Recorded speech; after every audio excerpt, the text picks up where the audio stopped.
ആകും. അതിൻ്റെ അടിയിൽ കൂടെ മറ്റോള് ഞാനിന്നാൽ ഇതിൽ കൂടെ നടന്നാണ്ട് ഇതൊക്കെ ഒന്ന് എടുത്ത് വീഡിയോസ് എടുക്കുക, ആ സൂര്യൻ മറ്റേ കടലേക്ക് ചാടി പോകണമെന്നൊക്കെ കാണാമെന്നൊക്കെ വിചാരിച്ച് അതിന് നിൽക്കണീൻ്റെ അടിയിൽ കൂടെ ഉണ്ട് മറ്റോള് ഫോൺ വിളിച്ചാണ്ട് പറയണ്. പിന്നെ മറ്റോള് വണ്ടി എടുത്ത് പോയിക്കണ്. ചാവിയൊക്കെ എടുത്ത് മാടിക്കയറ്റിയാണ്ട് ഒറ്റ പോക്കാണ് പോയിക്കണം. അവിടെ പോയിക്കാണ്ട് ഏതോ പീടി കയറിയാണ്ട് എന്തോ സാധനം വാങ്ങിയാണ്ട് പിന്നെ പൈസ തപ്പി നോക്കുമ്പോൾ പൈസയും ഇല്ല, പൈസയില്ല, മറ്റേ ATM കാർഡും ഇല്ല, ഒന്നുമില്ല. ലാസ്റ്റ് അവിടെ പിടിച്ച് വെച്ചിക്കണോളെ.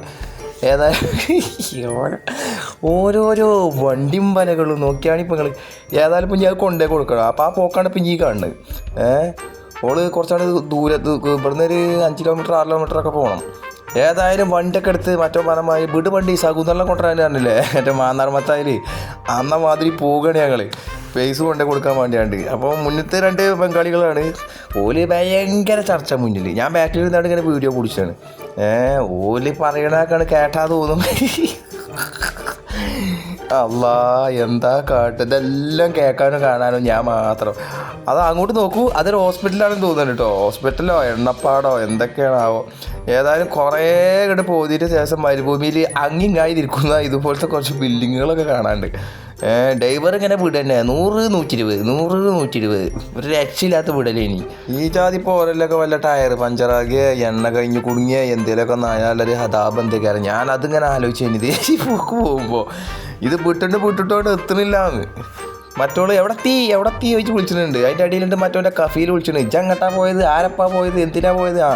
പെരിയിൽ പോയി കണ്ട് പെണ്ണുങ്ങളാരോട് ഞാൻ പരട്ടോറിന് പുറത്തേക്ക് ഇറങ്ങുമ്പോൾ അതേമാതിരിക്കാം. അങ്ങോട്ടാ പോകണം, ആരപ്പ എന്താണ് ഏതാണ് എല്ലാ മുക്കും മൂലിയും ബക്കും അറിയേണ്ടി വരും അവർക്ക്. ഏതായാലും കുറേ പോയിൻ്റെ ശേഷം ഇതൊക്കെ നമ്മളാ സ്ഥലത്തേക്ക് എത്തിക്കണം കേട്ടോ. ഇവിടെ എവിടെയോ മറ്റോള് നിൽക്കുന്നുണ്ട്. എന്തോ സാധനം വാങ്ങിയാണ്ട് McDonald's നിന്ന് ഭക്ഷണമൊക്കെ കഴിച്ചുകൊണ്ട് പൈസ ഇന്നെ തരാറുണ്ട്. അപ്പം തന്നെ മറ്റോല് അവിടെ പിടിച്ചിരുത്തിക്കണം നിൽക്കുക അവിടെ അറിയാണ്ട്. ഇനി ബാഗ് കൊണ്ടേ കൊടുക്കണോ. സംഭവത്തിൽ അത്രയും ദൂരം മരുഭൂമി കൂടെ പോകുന്നിട്ട് ഇവിടെ ആകെ ഒരു അങ്ങാടിയുള്ളൂ കേട്ടോ. ഒരു 100 കിലോമീറ്റർ കഴിഞ്ഞിന് നമ്മൾ മൊത്തത്തിൽ പോകുന്നിട്ട്. പിന്നെ ഇതാണ് ഈ ദുഃഖാൻ്റെ അങ്ങാടി എന്നാണ് എനിക്ക് മനസ്സിലാക്കാൻ പറ്റിയത്. ഇവിടെ എത്തിയപ്പോൾ ഏകദേശം മഗ്‌രിബിൻ്റെയൊക്കെ നേരെ ആയിക്കണ്. ബാങ്ക് കൊടുക്കൊണ്ടുണ്ട് അതിൻ്റെ അടിയിൽ കൂടെ. അതുകൊണ്ട് പള്ളി. അപ്പോൾ പിന്നെ ഞാൻ ഒന്നും നോക്കിയില്ല. അവിടെ നിർത്തി നേരെ ഞങ്ങൾ പള്ളിക്ക് പോയി. അവിടെ പോയി നമസ്കാരമൊക്കെ കഴിഞ്ഞാണ്ട് വേഗം പുറത്തിറങ്ങി. ഏതായാലും അതൊക്കെ കഴിഞ്ഞ് വീണ്ടും ഇനി മടക്ക യാത്ര നേരെ തിരിച്ച് വന്നു. ഇത് കൊള്ളാമല്ലേ സ്ഥലം. ഇത് വലിയൊരു ദവാറാണ്. അതായത് റൗണ്ട് അബൌട്ടാണ് മറ്റേ പാലത്തിൻ്റെ മേലെ.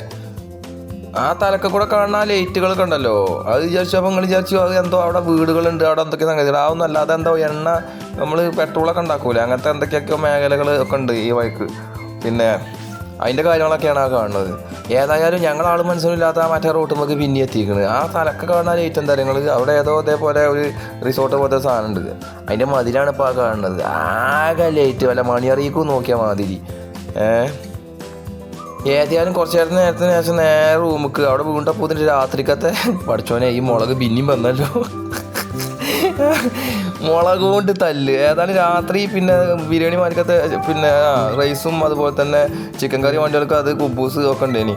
ഏതായാലും കണ്ണ് അടച്ച് തുറക്കണീൻ്റെ മുന്നേ തന്നെ അതൊക്കെ വെടിപ്പാക്കി വെച്ചിരിക്കണം. ആ കാര്യത്തിൽ പിന്നെ ഒരു ഭയങ്കര ഉത്സാഹം കാണിക്കുന്ന ആളുകളാണ്. ഏതായാലും അവിടുന്ന് പോകുന്നു. പിറ്റേന്ന് രാവിലെ നിൽക്കണം. അവിടുന്ന് കൊണ്ടുവന്ന പച്ചക്കറികളൊക്കെ ഇനിയിപ്പോൾ അതൊക്കെയാണല്ലോ ഓരോ വീട്ടിലേക്ക്. അപ്പോൾ ഇൻഷാ അല്ലാഹ് അടുത്ത വീഡിയോയിൽ കാണാം. ബൈ.